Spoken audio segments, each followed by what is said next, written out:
All right, so let's get on to actual computer architecture. Next comes 2's complement arithmetic.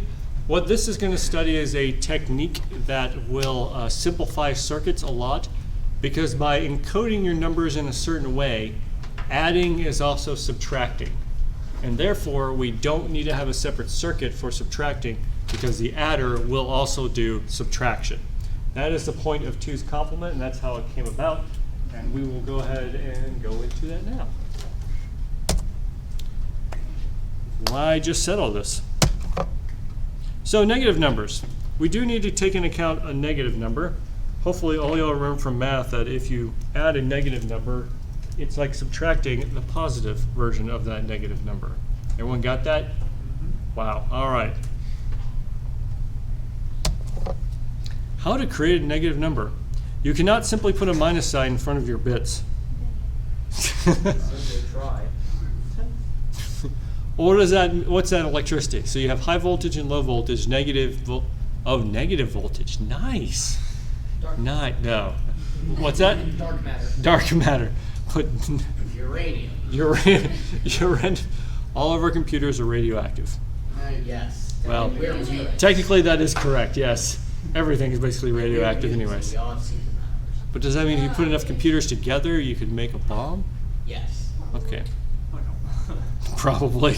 Has anyone tried? Ooh, that's a good question. I hope not. By the way, those of you who are wanting to steal this charger, the end is bent.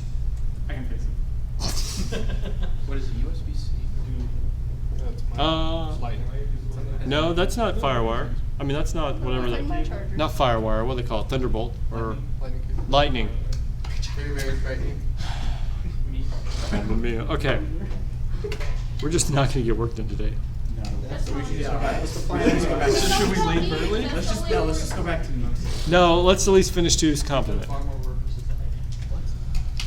All right, so you only have a certain number of bits, 4 bits, 8 bits, 16, 32 bits to hold the number.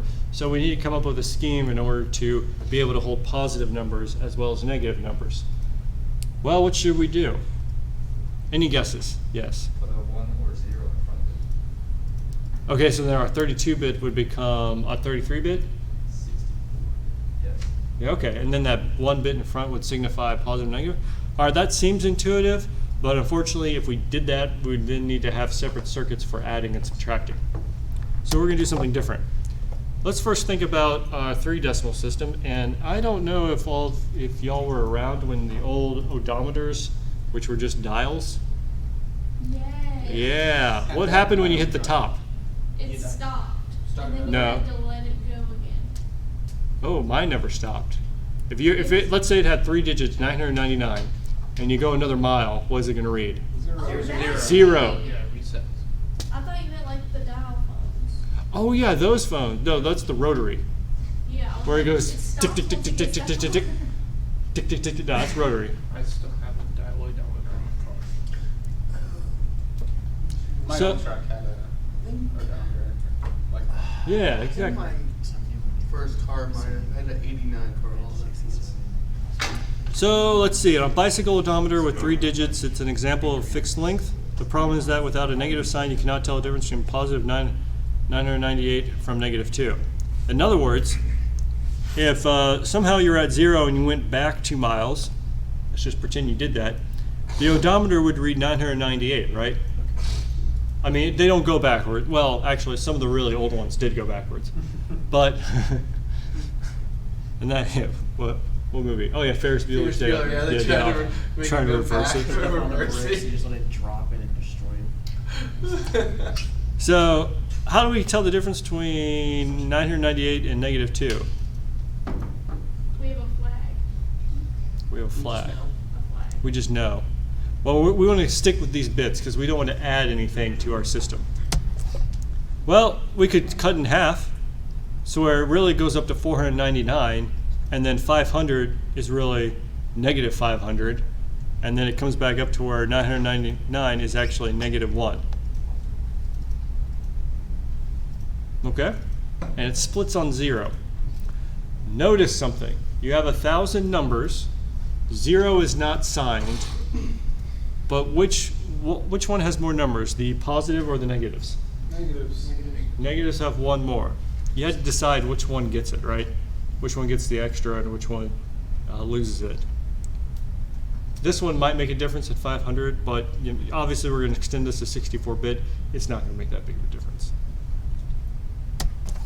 So let's do odometer math. So 3 plus 2 is 5. Yes. 3 plus negative 3, well, this is where the trick is. What's negative 3? It's not actually negative 3. It is 997, right? 997. So what's nice is when you add it, you actually get back 3. Because 6, yeah, because it flips over and this overflow is disregarded because of how it flips. Okay, well, let's do the other one. Remember, minus 5 is really 997. Adding 2 is 997, which is really just negative 3. Hey, this is starting to look pretty good. Negative 2 plus negative 3. Well, 998 plus 997, it does overflow, but it gives you the minus 5 because it flipped all the way around and came back. So basically just subtract the number away from the delta. So the trick we're trying to get around, we're trying to avoid subtraction. So we always add. We just So we add. always add, but we represent negative numbers by their positive value that we are familiar of. We just cut in half. Does this make some more sense, what's going on? Can you go back to the chart really quick? The chart. So instead, originally we were going from 0 to 999, but we didn't know how to represent a negative number. Now we're going to go from 0 to 499, and then when you hit 500, you're actually going to be at negative 500. 501 is negative 499, et cetera, to where 999 is really negative 1, and then it flips up here. The point of that is if you're in an odometer and you do 0, 0, 0, you go backwards 1, you're actually going to 999. Just like if you were at 999, you go forward 1 mile, it flips over to all zeros. So 3 plus 2, 5. 6 plus negative 3. Well, negative 3, we don't have a negative. It's really 997. And then when you add up, this overflow is disregarded because we only have 3 digits of precision. And so you have 3 left over.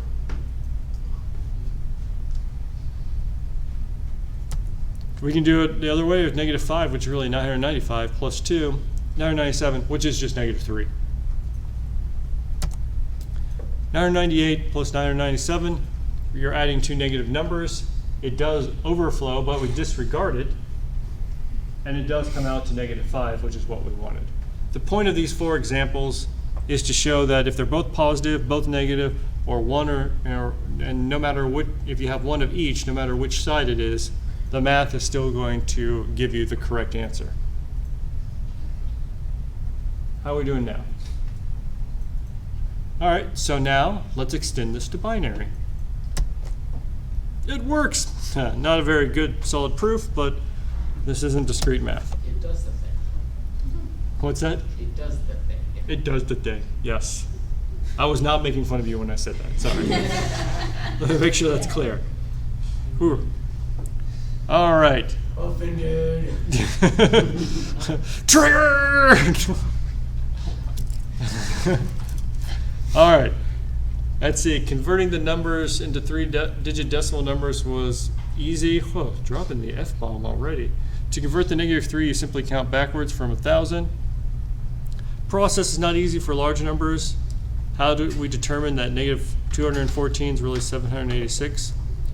Well, you use the 2's complement process, or in this case, it's currently called the 10's complement. First, you complement all the digits in a number. So if the 0 becomes a 9, a 2 becomes an 8, a 3 becomes a 7, a 4 becomes a 6, and a 5 gets just chill. And then you add 1. Why do we add 1? Remember when I pointed out earlier that the negative numbers have one additional number assigned to them? You need to add 1 in order to update, to represent that change. So negative 3, you complement it, so the 0s become 9s, the 3 becomes 6s. Did I say something else before? Yeah, I did. I totally did. Oh yeah, so the 4s and 5s flips. Let me write it on the board so we're all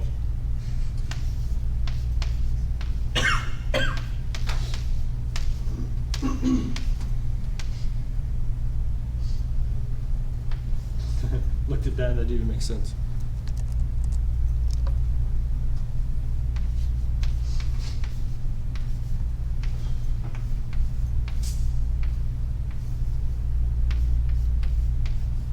It's my amazing handwriting. All right, that's the first conversion. That's aka flipping it, so it's on the other side. And then you add 1. So the 3 becomes a 6, the zeros become a 9. You add 1, you get 997, which is -3, because that's 3 below 1,000. -12, or 214, flip all the numbers. So the 2 becomes a 7, the 1 becomes an 8, there we go, and the 4 becomes a 5. And then you add 1. There's the 786 that we were thinking of. Yes? So why can't we just subtract the number from 1,000? We can, but remember we're trying to avoid adding a subtraction circuit to our computer. We want to just have adders because we're going to be doing adding a lot inside of a computer, and we want to make sure that the addition circuit is as simple as possible because it's done all over the place. And this trick is to eliminate the whole need for a subtraction circuit.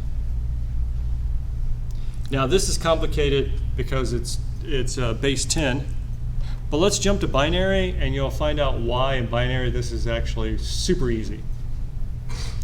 All right, so 8-bit number. We're going to do the same trick. We go from 0 to 127. Oh, hey, look, that should sound familiar. And then you jump down to -128, and then you pop back up. Wait a second. How can you tell if a number is negative? By look at the binary. 1 is a 1. If the first digit's a 1, it's a negative number. Wow, that made that easy. So it's kind of like what you're doing, but the rest of it's encoded differently. Because it's 1, all 1s is really -1 because we're using our odometer math. And 1 followed by all the zeros afterwards is the smallest number you can have. And of course, all zeros not positive or negative. All right. So 0 for all positive, 1 for all negative. And so therefore, we still preserve this idea that the first bit actually signifies the signedness of the number, except for of course 0, which is unsigned. Unless you're talking about very small or large values of 0. You got that? So, step 2. The 2's complement, very similar to the 10's complement, except, well, anyone want to take a guess of the conversion? 0 to 1 and 1 to 0. Whoa.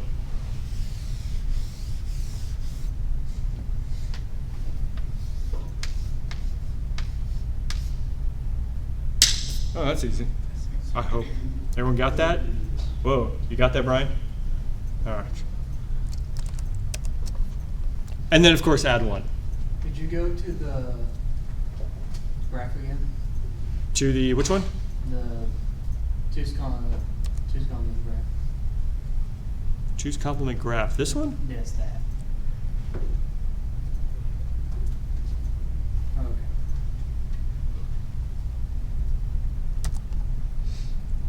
So again, complement all the numbers, tell them they're very nice, and then add 1. So 5, bunch of zeros, 1, 0, 1, because that's a 4 plus a 1. You complement them, you add 1, and then you get -5. Welcome back. Hey, -13, let's complement it. Add 1. Was it 8, 4 plus 1? All right. So 2's complement process to add the following numbers. Oh boy, let's see. So we all know 9 plus 5 is 14, -9 plus 5 is -4. All right, let's see if we get some more pictures. Ooh, good. So that's 9, that's 5, that's 14, isn't it? 8 plus 4 plus 2, perfect. All right, so obviously if you're adding positive numbers, this isn't going to change anything. I just wanted to show that, hey, look, we're still good.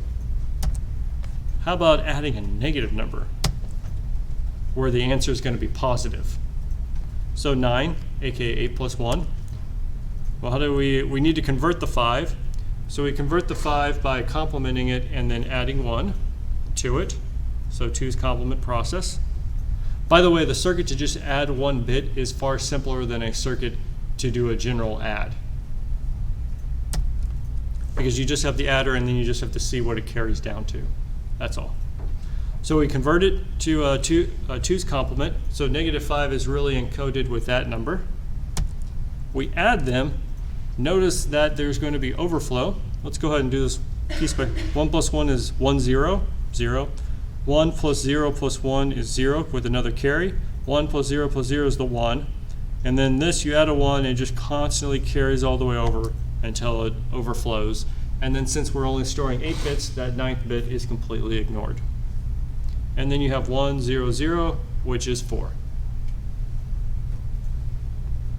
How are we doing?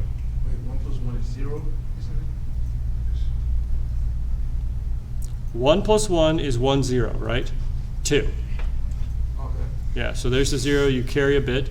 1 plus 0 plus 1 is 1, 0. So you put the 0, you carry the 1. 1 plus 0 plus 0 is 1. And then 1 plus 1 is again 1, 0, and you keep carrying that 1 bit all the way over.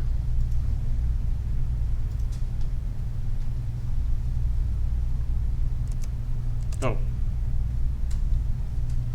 You good? Okay. Let's do it now where the answer is going to be negative. Well, we got to convert the first one, 9, which is, yeah. You flip them, and then you add 1 for 2's complement. Ship it up there. Create the 5. Now we're going to add them. Well, notice in this situation, you go 1 plus 1 is 1, 0. Carry the 1. 1 plus 1 plus 0 is 1, 0. So there's a 0. Carry the 1. 1 plus 1 plus 1 is 1, 1, aka 3. Put down the 1. Put the 1 up here. 1 plus 0 is 1. And then you add up the rest, and there are a bunch of 1s. That's how it stayed negative, because it kept in that area. And then there's our answer, -4. How are we doing?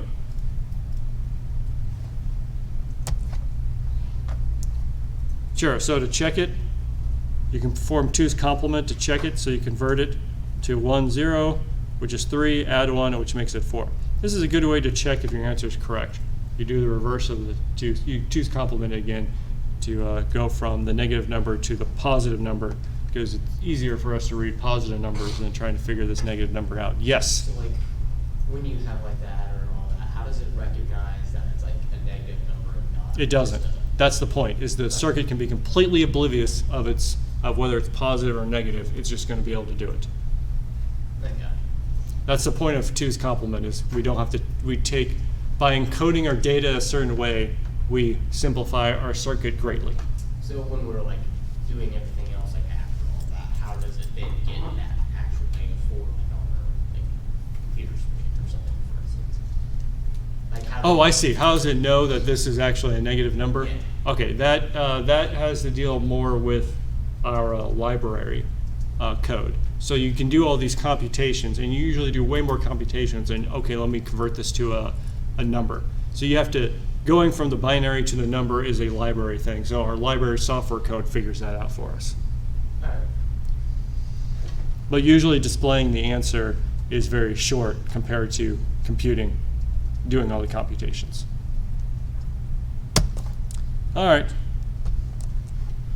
Hey, let's do 2 negative numbers. 2's complement them both. You can see the conversion process if you want to. If you add them, well, again, what's going to happen here is you got a lot of 1s, so you still overflow, but you are going to come up with the final answer, which should be -14, which you can go ahead and check by complementing here.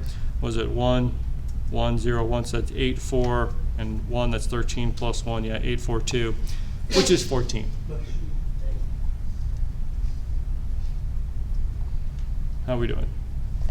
All right. The end. Thanks.